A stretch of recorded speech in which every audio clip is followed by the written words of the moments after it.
പാക് ആക്രമണങ്ങൾക്കെതിരെ സ്വയം പ്രതിരോധിക്കാനുള്ള നടപടികൾ സ്വീകരിക്കാൻ ഇന്ത്യയ്ക്ക് അവകാശമുണ്ടെന്ന് യു.എസ്. പ്രതിരോധ സെക്രട്ടറി പീറ്റ് ഹെഗ്സെത്ത്. പ്രതിരോധ മന്ത്രി രാജ്നാഥ് സിംഗുമായി നടത്തിയ ഫോൺ സംഭാഷണത്തിലാണ് ഹെഗ്സെത്ത് ഇക്കാര്യം വ്യക്തമാക്കിയത്. പഹൽഗാം ഭീകരാക്രമണത്തിൽ അനുശോചനം രേഖപ്പെടുത്തിയ ഹെഗ്സെത്ത് ഭീകരതയ്ക്കെതിരെയുള്ള ഇന്ത്യയുടെ പോരാട്ടത്തിന് യു.എസിന്റെ ശക്തമായ പിന്തുണയും ആവർത്തിച്ചു. ഹെഗ്സെത്തിന് നന്ദി അറിയിച്ച രാജ്നാഥ് സിംഗ് മേഖലയിൽ ഭീകരത വളർത്തുന്നതിൽ പാകിസ്ഥാനുള്ള പങ്കിനെപ്പറ്റി വിശദീകരിച്ചു. ഭീകര സംഘടനകൾക്ക് പിന്തുണയും പരിശീലനവും ധനസഹായവും നൽകിയതിന്റെ വ്യക്തമായ ചരിത്രമുള്ള പാകിസ്ഥാനെ തെമ്മാടി രാഷ്ട്രമെന്നാണ് സിംഗ് വിശേഷിപ്പിച്ചത്. പാകിസ്ഥാന്റെ പ്രവർത്തനങ്ങൾ മേഖലയെ നിരന്തരം അസ്ഥിരപ്പെടുത്തുന്നെന്നും അദ്ദേഹം ചൂണ്ടിക്കാട്ടി. ഇന്ത്യയും പാകിസ്ഥാനും വ്യാപകമായ സംഘർഷം ഒഴിവാക്കണമെന്ന് അഭ്യർത്ഥിച്ച് യു.എസ്. Vice president JD. വാൻസും രംഗത്തെത്തി. പാകിസ്ഥാനുള്ള ഇന്ത്യയുടെ തിരിച്ചടി വിശാലമായ പ്രാദേശിക സംഘർഷം ഒഴിവാക്കുന്ന തരത്തിലാകുമെന്ന് പ്രതീക്ഷിക്കുന്നു. ആക്രമണത്തിൽ ഉൾപ്പെട്ട ഭീകരരെ പിടികൂടാൻ ഇന്ത്യയുമായി സഹകരിക്കണമെന്ന് വാൻസ് പാകിസ്ഥാനോട് ആവശ്യപ്പെട്ടു. അതേസമയം ഭീകരവിരുദ്ധ പോരാട്ടത്തിൽ ഇന്ത്യയ്ക്കൊപ്പമെന്ന് ആവർത്തിച്ച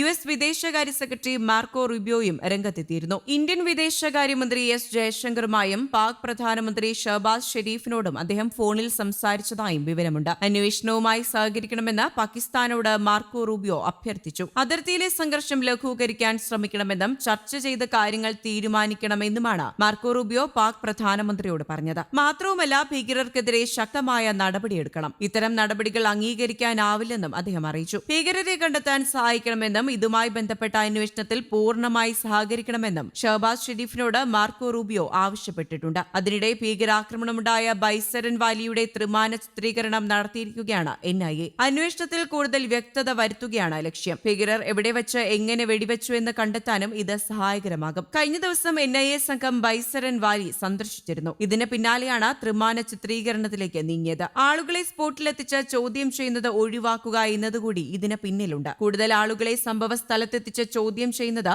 ശ്രമകരമായതിനാലാണിത്. ഭീകരാക്രമണം നടത്തിയവർക്കരികെ സൈന്യം നിലയുറപ്പിച്ചിരിക്കുകയാണെന്നാണ് റിപ്പോർട്ടുകളും പുറത്തുവരുന്നത്. പ്രദേശത്തിന്റെ ഭൂഘടനയാണ് സൈന്യത്തിന് വെല്ലുവിളിയാകുന്നത്. മലനിരകളും കാടും നിറഞ്ഞെടുത്ത് ഭീകരർ അടിക്കടി ഒളിയിടം മാറുന്നത് പ്രതിസന്ധി സൃഷ്ടിക്കുന്നുണ്ട് എന്നും എന്നാൽ ഏതു നിമിഷവും ഭീകരരെ പിടികൂടുമെന്നാണ് സൈനിക വൃത്തങ്ങൾ വ്യക്തമാക്കുന്നത്. പഹൽഗാം ഭീകരാക്രമണത്തിന് മറുപടിയായി ഇന്ത്യയുടെ സൈനിക നടപടി ഏതു നിമിഷവും ഉണ്ടാകാമെന്ന ഭീതിയിലാണ് പാകിസ്ഥാൻ. അതിർത്തി പ്രദേശങ്ങളിൽ ജാഗ്രത ശക്തമാക്കി. പാക് അധീന കശ്മീരിൽ അതിർത്തി പ്രദേശങ്ങളിൽ 2 മാസത്തേക്കുള്ള ഭക്ഷ്യവസ്തുക്കളും മറ്റും സംഭരിച്ചു വെക്കാൻ അധികൃതർ നിർദ്ദേശം നൽകി. ഇതിനായി പ്രാദേശിക ഭരണകൂടം 100 കോടി പാകിസ്ഥാനി രൂപയുടെ അടിയന്തര ഫണ്ട് രൂപീകരിച്ചെന്നും റിപ്പോർട്ടുകളുണ്ട്. നിയന്ത്രണ രേഖയോട് ചേർന്ന പ്രദേശങ്ങളിൽ റോഡ് അറ്റകുറ്റപ്പണികൾക്കുള്ള യന്ത്രങ്ങളും വിന്യസിച്ചു. പാക് അധീന കശ്മീരിലെ മദ്രസകൾ 10 ദിവസത്തേക്ക് അടച്ചിട്ടു. രാജ്യത്തെ FM സ്റ്റേഷനുകളിൽ ഇന്ത്യൻ ഗാനങ്ങൾക്ക് വിലക്കും ഏർപ്പെടുത്തിയിട്ടുണ്ട്.